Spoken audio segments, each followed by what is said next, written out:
I am your host Salim bin Muhammad Rafi, and here is my YouTube channel Zamir Universal.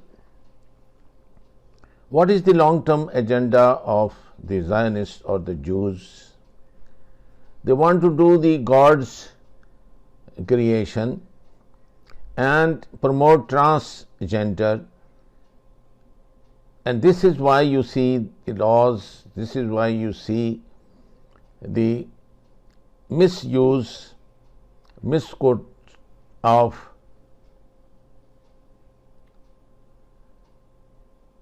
Talmud, which is nothing, it's not a divine book. It is just a collection of what the rabbi preached. They changed Torah, they changed Sabur, and they came up with things that the whole world should be reversed and should be taken back to Prophet Adam, who was a transgender, mean man and woman in the same body. And we believe that Amma Hawa, his wife, was created from his rib. God has, the Creator, full absolute power to create from anything from the clay and a part of the clay, whether it's a male or a female. So it's nonsense, it is rubbish, it's a bag of lies, it is twisted, the idea promoted by Zionism, and this is why you see all the ills, all the sins, all the abnormal things between man and woman and their relationship. That includes the pornography, that includes the Playboy clubs, that is to promote the child abuse and sexuality, and killing children and women as they have been doing constantly in Palestine. And 1,000 years before that, they have been doing the same thing, because they believe that they are going to have a kingdom, and they got the Christians cheated, deceived, and joined them in that agenda. And they don't think the Gentiles are human beings. So when they are not human beings, to kill them, to gas them, to destroy them, to bomb them, to deprive them of water, food, medicine, electricity, corner them into from north of Gaza to south, and south to Rafah, and then Rafah to the desert, and then back into the grave or into the rubble. It's just a normal thing for them, where most people feel sick, feel so compassionate, that even the Europeans have now started to think that they've been cheated, they've been, I think, led to believe that it's agenda of these Jews. So look at what a dirty agenda these people have. Many people do not understand, and I am sure after listening to what I'm going to show you in this interview, you will see for yourself and you will find yourself educated. And I'm requesting all the Christian world and the Jews who really have the original Torah with them, and they really follow the Prophet Moses, then they will get rid of this menace, get rid of this scum of the society, get rid of this cruel generation. They propagated the IDF is not just in isolation. They've been doing such criminal and cruel things all their life. Reason that's why they've been thrown out of the 79 countries in the world, and some countries more than once. And that's the only, I think, a group of people who have played havoc with the world peace in the First World War, in Second World War, by funding and financing both sides, the fighting one and the losing one and the winning one. Since the long history of these people, and the long history of their belief, a long history of their agenda, and it is part of their agenda that the Europeans, the Christians, been cheated, deceived, and been misled, and they joined them, and look what they have done. They have destroyed their own kind. Now it's too late to realize that they've been cheated, they've been deceived, and they have been misled, and that is not real. Any of that is divine word. Nobody, no creator will destroy its own creation like this, as they promote that they should do it. So in these short introductions, for you to understand the cruelty of Netanyahu or many like him, and the friends they have, they are deep inside, are much worse Zionists than they are, and they would find them many in Christians. So this is why you see this nexus between the Christians and the Zionist Jews. So they are Zionist Christians and Zionist Jews. So how could they stop providing bombs, providing jets, and killing, and on the other side as a hypocrite, as a liar, saying that we are working towards peace and asking for ceasefire? They aren't. You had been cheated, deceived enough, and see one by one the Europeans are kicking them out, getting their ambassadors out, boycotting their banks, recognizing the state of Israel.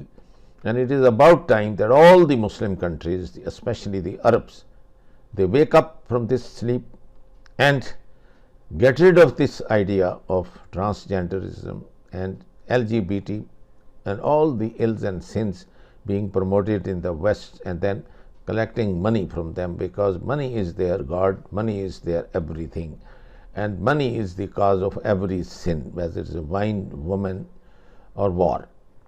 So these words, I will jump straight on to that interview so that you can understand what I want. It's a very rare interview, very rare video, and I request before it is taken down for everyone to see and download, if it is possible, to see that it's about time the bird to wake up if you want to avoid, and if you want to live in the peace and have the same cultural and religious values of noble creation of the earth. Kabbalah, the entire thing is separation of people to Israelitic and non-Israelitic, according to the book called Jewish Utopia.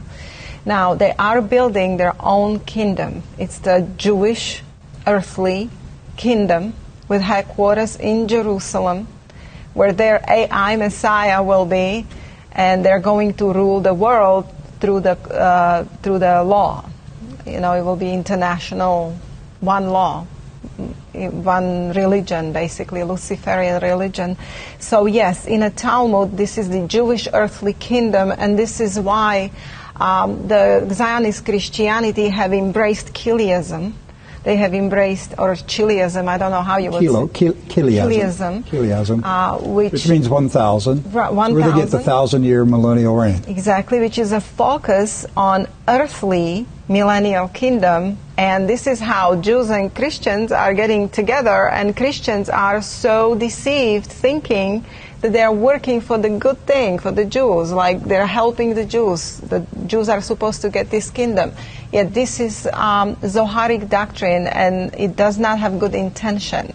As I said, that they want to rule the world, they want to get Gentile riches, and they want to rule the Gentiles. They don't consider Gentiles fully human beings, and in fact, as an end game, they have this strange doctrine, Adam Kadmon doctrine, which Adam Kadmon originally was, according to Zohar and Talmud, he was androgynous. You know, Adam, like he wasn't male, or he was male female in one body, and this is why you see this transgender agenda today, and there are laws, very serious laws, passing in Alberta, Canada. Is Zionism behind the transgender movement? You know, I don't think that, personally, I don't think Zionist Christians are aware of this. They're not aware of many details of what is Zionism. But I think that, yes. Does the transgender movement get its origin in Zionism? Yes, it gets its origin in Zionism, and it gets its origin in the Talmud, Zohar, and Kabbalah. It's a Kabbalistic doctrine of Adam Kadmon, which is eventually they have this doctrine called tikkun olam, repairing the world. Yes. So how do they want to repair the world? They want to bring it to the original. Who was original Adam? He was androgynous. So now they're putting specific things in food and drink, and they're basically their end game is to make humans that on Earth that will survive whatever it is they're bringing androgynous. The transgender agenda. What they're really trying to do is undo God's creation. Exactly. Yes. Many of them have moved 4, 5, 6 times before getting there. And it really, we think, is impossible to see how you can fight a war amongst these people. There's nowhere for them to go. They can't go south into Egypt. They can't go north and back to their homes because many have been destroyed. So we are very concerned about the situation, and we want Israel to stop and think very seriously before it takes any further action. But above all, what we want is an immediate pause in the fighting, and we want that pause to lead to a ceasefire, a sustainable ceasefire without a return to further fighting. Well, let's take a much closer look at all of these responses with Yanis Varoufakis, who's an economist and Greece's former finance minister. He joins us from Athens. A warm welcome to you. So when it comes to Israel's war on Gaza and the subsequent humanitarian catastrophe, you once said that we Europeans have created this. What did you mean by that? Europeans have been responsible for centuries of anti-Semitism, of one pogrom after the next until we reached the Holocaust. And since then, this collective guilt has weaponized a policy of white settlement and supremacism in Palestine. Essentially, what we have been doing is using the collective guilt over the treatment of Jews and over the Holocaust in order to justify the Zionist genocide of Palestinians. Because let's face it, what was this Zionist project all about? It was about exporting Jews from Europe to a land that didn't belong to the Europeans, that the Europeans allocated to the Jews to go to.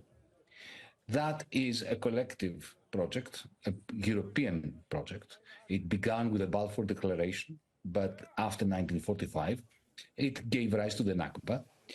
Zionism had a very clear rationale, a land without a people for a people without a land. In a sense, it was a racist ideology, just like the British who went to Australia, proclaiming Australia to be terra nullius, an empty land, a land without the people. Right. Zionism, together with European forces, have proclaimed Palestine to be a place without humans. So essentially, the dehumanization of if Europe, as you say, is collectively responsible for creating the problem in the first place, obviously then the solution must be in the hands of Western powers also. What is the collective responsibility now on them? Well, exactly as you put it. We Europeans created the problem, and at the moment, we are playing a vicious role in its perpetuation. I just heard on your program, Mr. Borrell, hypocritically lamenting the fact that not enough pressure is being applied on Israel to stop the genocide in Rafah. Mr. Borrell, you are representing the European Union, which collectively is arming Israel, Germany, France, Italy, as we speak, are sending the very armaments that are being used in Rafah to kill people. We heard Mr. Cameron, the British Foreign Secretary, lamenting again what is happening in Rafah. He has been instrumental in steadying the hand of the IDF in its pursuit of genocide for weeks now by doing whatever he can in order to prevent a ceasefire from taking place. So Europeans have created the problem, Europeans are perpetuating the problem, and Europeans are failing to do that which is necessary in order to do what we claim we are interested in doing, because the official version, the official theory, the official policy is a two-state solution. And yet, Europeans are completely complicit in the support of an Israeli government under Mr. Netanyahu, whose life's work has been the destruction of any prospect of a Palestinian state. So Europe is, as you say, complicit in what we are seeing there. I wonder to what extent the legal, political, the global institutions, the European Union, as you mentioned there, these institutions that have underpinned the world order since the Second World War, what is happening to their authority? We know that the UN's authority is being repeatedly ignored, and even recent rulings of the ICJ calling on Israel to end acts of plausible genocide. Universal television को subscribe करना ना भूलें, उसके बाद bell button पे click करें और अपने कमेंट्स के सेक्शन में अपने कीमती जो ख्यालात का इजहार ज़रूर